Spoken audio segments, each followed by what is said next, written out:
When you don't feel really happy, make sure you put your nicest dress on. That's what I'm doing today.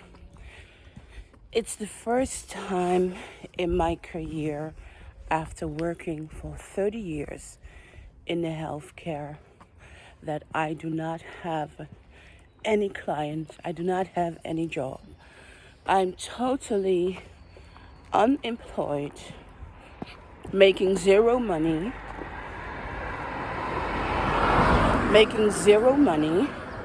in my life, and I'm nervous. I'm nervous. Nervous. But anyway, I do work because I'm promoting my books. I'm promoting my books. And in COVID-19, I work so hard. Oh, in the Netherlands, when you are unemployed, you get health care. But because I'm my own business, I get nothing. All that I can do is go into the government and borrow money. So when my business is well again, I have to pay it back. So with other words, I have to make death.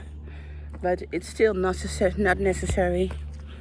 I still have a little bit of money, and praying that my book sales will go up very fast.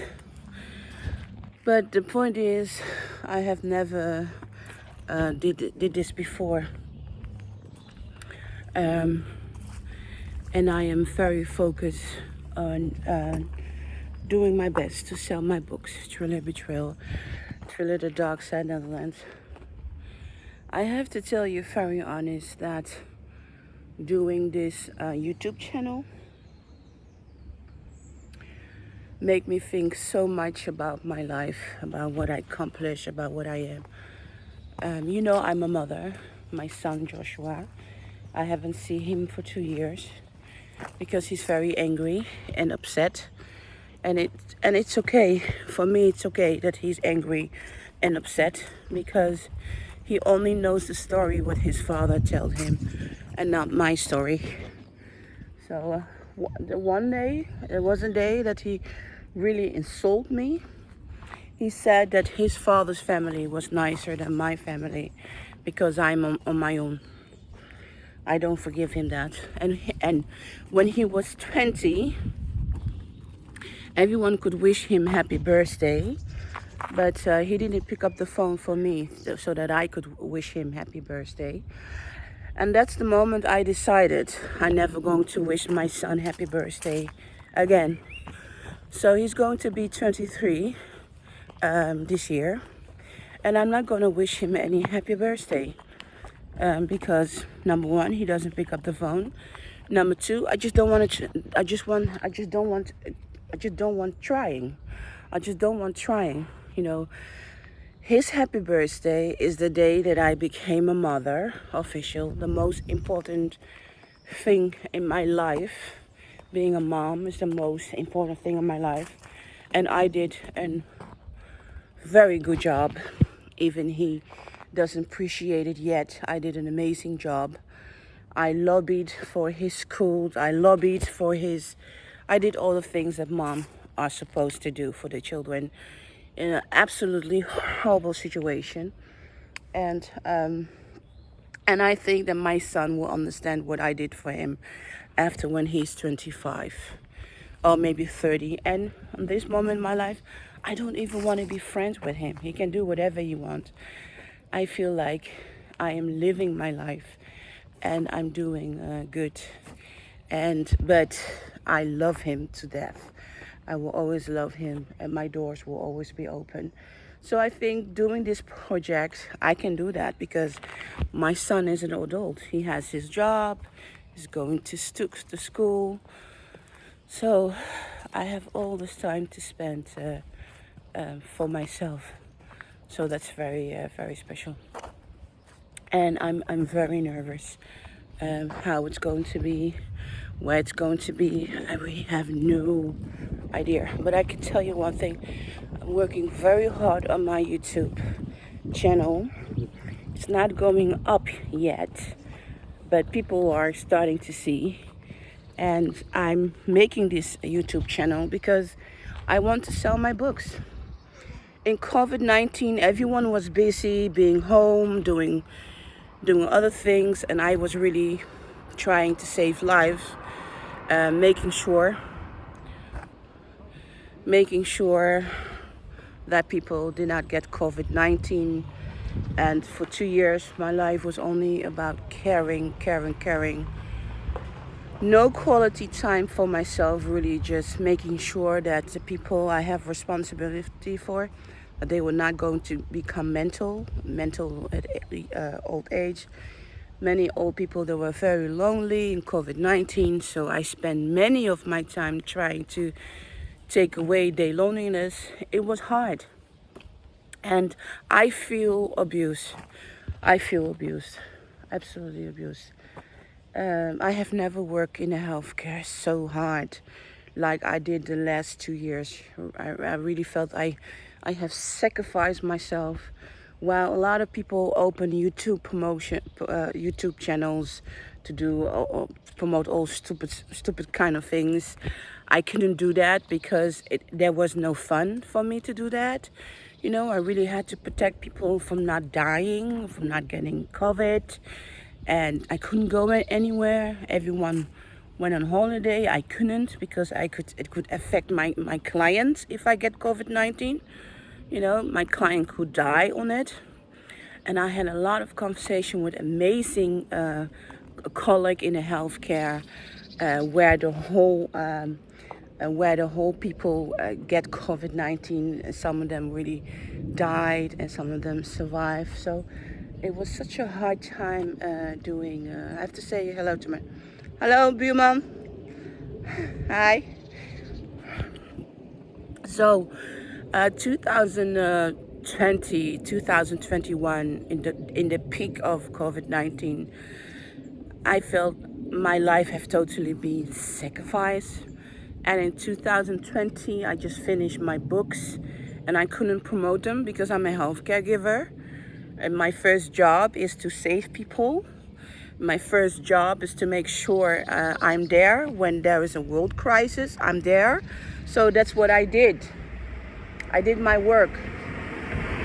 And it was very hard. And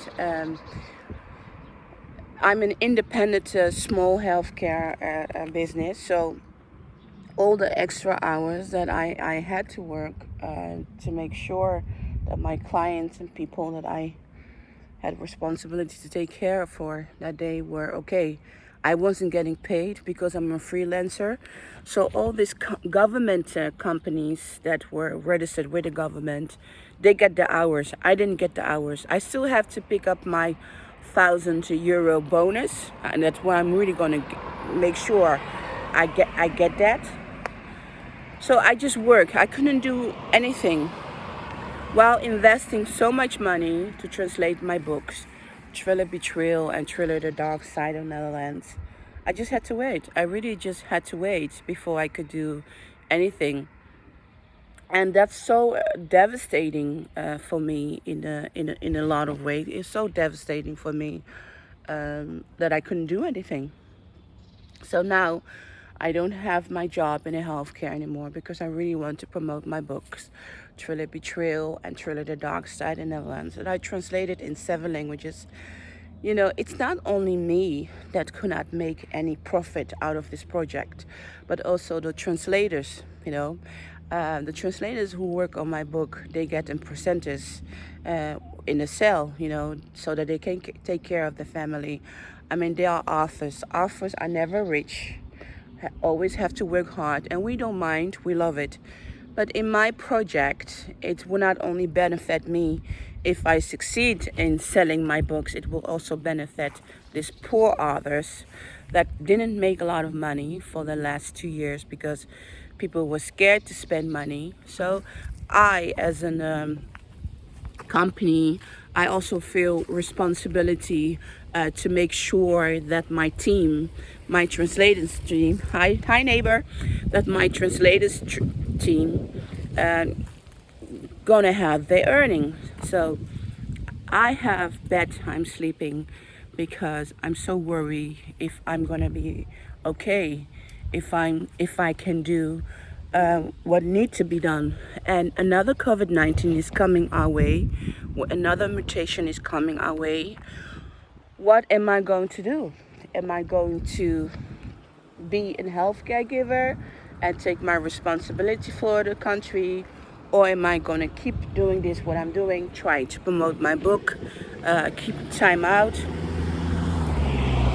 So the whole night I was thinking about that. Oh, I hello. So I'm working. So the whole night I was thinking about that, and I can tell you, I decided that this time when COVID-19 is going to break out, I'm not going to be a health caregiver.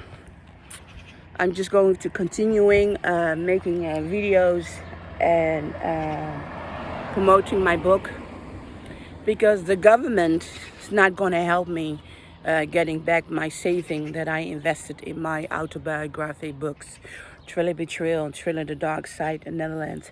Just like the government didn't help small companies like me, we really had to work hard. You know, my company do not have any financially problems, so there was no use for me to ask the government, oh, give me some money.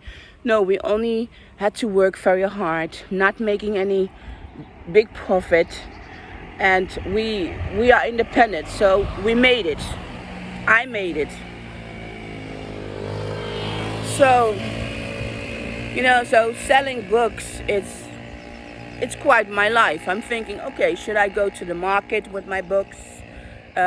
Book ferries, too expensive. I lost so much money. So, you know, in this world epidemic where so many people have died in COVID-19, and I can say that I'm very lucky that my business still survive, and I didn't use any government help. I didn't need any government help, but I did made a lot of losses. You know, it have cost me, effectively, really a lot of money that the government has nothing for me to help me out.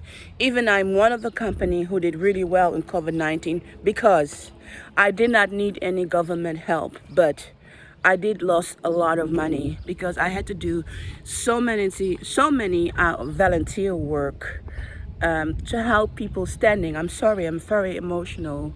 To help people standing, that it had really cost for 2 years a lot of my career. And today I just really want to, you know, that I'm saying Michael Jackson is my father. Fine, that's just a small part of my life. It's not even important because I'm an independent woman. I like to make my own money. I like to grow my own business, and I like to sell my own product. And yes, I'm a healthcare giver for 30 years, and it's the first time in my life that I don't have any clients because I want to take time to promote this book, Thriller, Betrayal, Thriller, The Dark Side, Netherlands. Very important books about politics in the Netherlands, how I was kidnapped, and why I'm saying Michael Jackson is my father. And in 2020, I was ready. I was ready to do book fairies. I was ready, and I couldn't because of COVID-19. And now, a new epidemic is coming. And when it comes, this time I will be focused on my YouTube channel, and I'm hoping that my story can educate a lot of people. Oh, one thing I have to tell you also, when the epidemic came out, what happened is that distribution of paper books were closed by Amazon because it was not necessary. So even if I made advertising and I did that, it still won't help because distribution was totally closed for almost 1.5 years. E-books, people almost did not download e-books, only for famous people, very famous people, stupid books. They were bestsellers, but another nice book like Normal People Like Me and other authors, they didn't sell because people didn't want to risk their money. So we as authors in the epidemic COVID-19, we really went through a really huge bad time. And I did not get any financial support because I wasn't going bankrupt. I still have bills that I have to pay that I cannot pay because of 2 years not making the money that you normally make. And I'm not the only one with this problem, but still I'm able to keep my business going. And if you can keep your business going, you don't get any financially help from the government.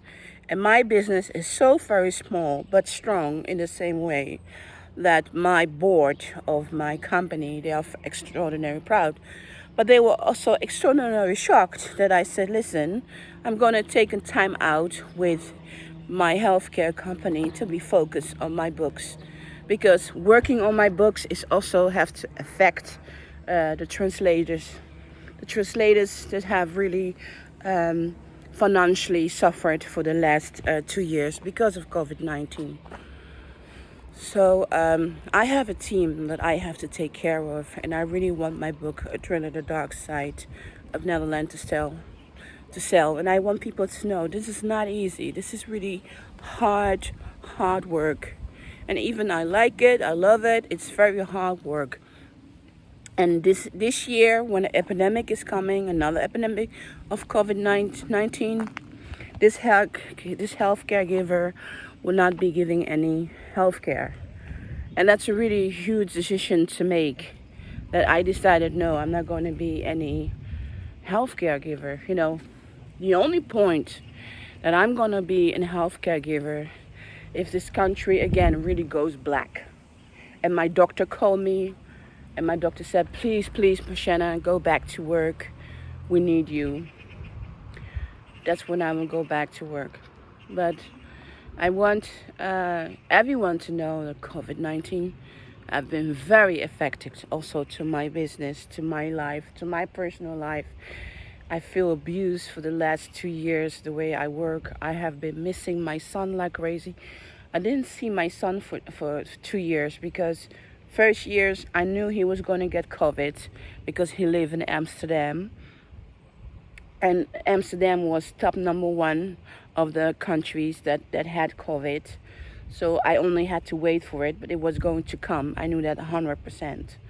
So, and my son indeed get COVID together with his father. So I knew I couldn't see him just to make sure that my clients are safe. So it happened. So it means that I couldn't be a mom for my child, tell him to behave, see him properly, And so my son have got used to the freedom. Why should I go to my mom? Why should I listen to my mother? Hello, neighbor. Hello. Why should I listen to my mother? So my son, he created some kind of freedom that he doesn't have to care about how I feel, how I'm doing. So in the second year, COVID-19 was still there. And, car is coming. Well,